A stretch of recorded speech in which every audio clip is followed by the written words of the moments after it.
All right, this part we're talking about the literacy matrix and using it to drive our instruction. This is a refresher for those of you that participated in this training last year.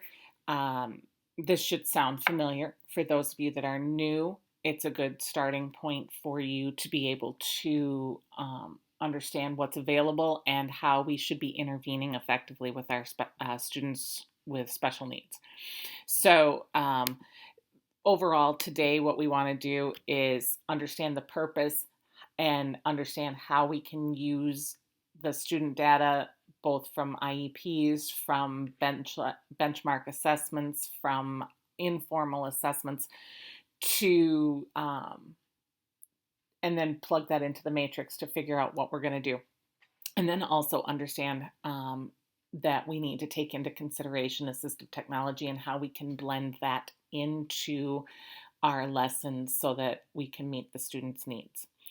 So we talked about the elementary matrix and the secondary matrix, but that when we look at them, it has information on all five pillars of literacy: phonological or phonemic awareness, phonics, fluency, vocabulary, and comprehension. And we also have, so we've got our assessments that we can use for each, our skill area within the topic or the pillar, what kind of explicit instruction we'll be using during that time, what kind of independent work practice opportunities would be available, and then what kind of progress monitoring tools are available to assess or monitor that particular skill. So we'll be coming back to that and referencing that later on, but know that there's an elementary version and a secondary version. All right. And for those of you in secondary, this is something that you can use within your existing reading class. It is also something that you can use to drive what you're doing when you pull small groups of students in from a gen ed English class to work and target specific goal, needs, and objectives. So that's really important to understand.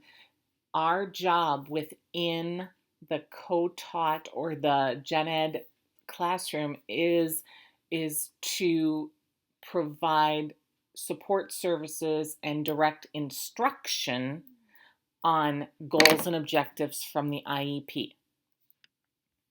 That's something that I want to make sure we emphasize. Again, so here are a bunch of links to our assistive technology resources. These are things that we should embed to help make everything accessible for all of our students. And there is the site. Otherwise, this also is linked in our new SPPSOSS Special Education Resources group. There is a folder for all assistive technology links there as well. So we have our planning template, and this is something that you can use or don't have to use. It's a tracking system or a planning system for you to create a systematic, cohesive plan for intervention with your students.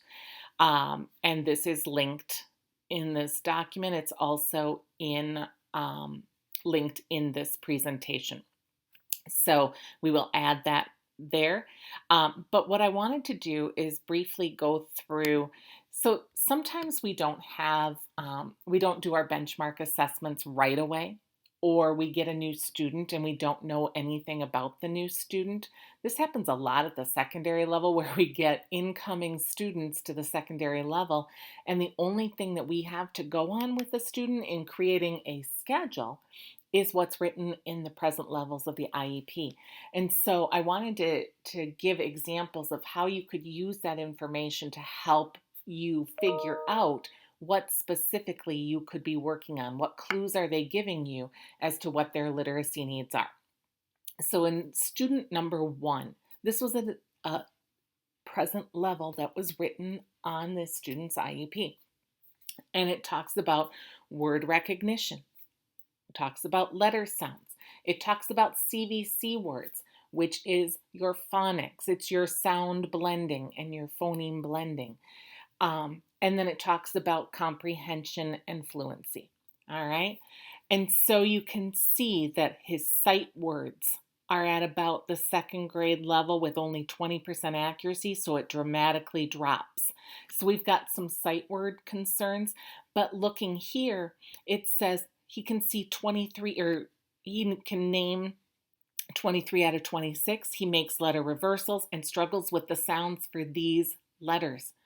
What great direction this is providing for us. When given a set of CVC words, they were able to read short O sound with this accuracy, short I, short A, short U. All right. What great direction this gives us for how and where to start with this student. All right.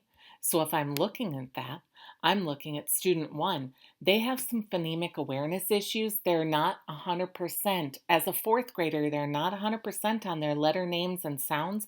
We're going to address this, and we're going to use the Sunday letter cards, but we're also going to use the Heggerty system, which is something new you'll learn about in a little bit.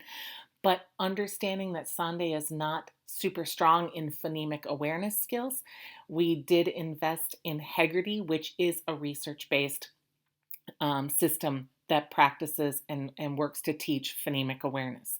So we'll use those.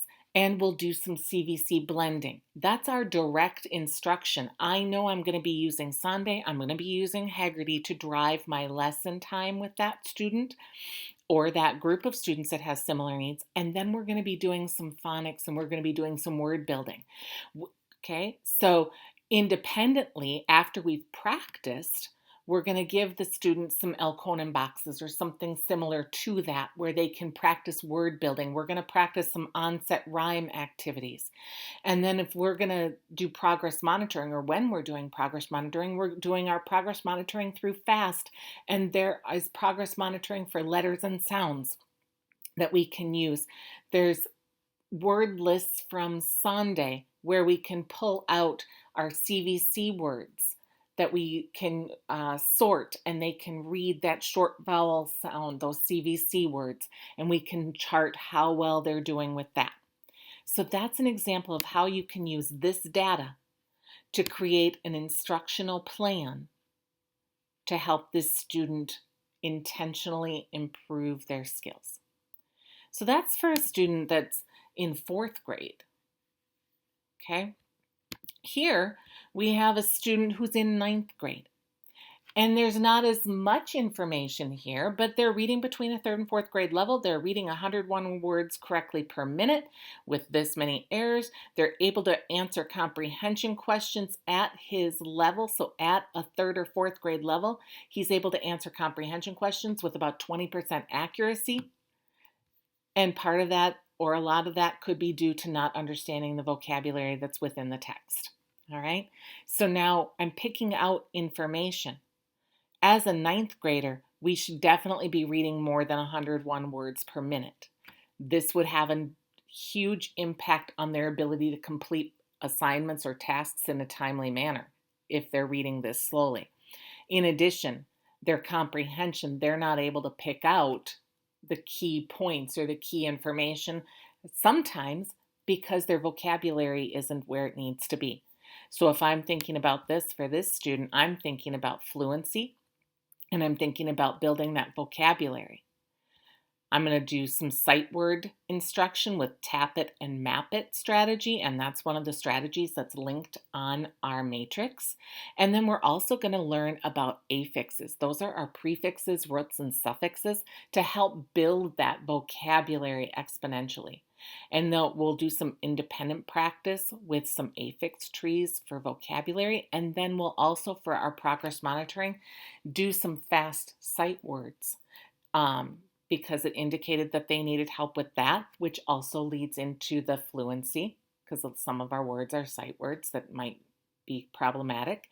And then also we'll do some fast synonyms progress monitoring. So get at that vocabulary piece.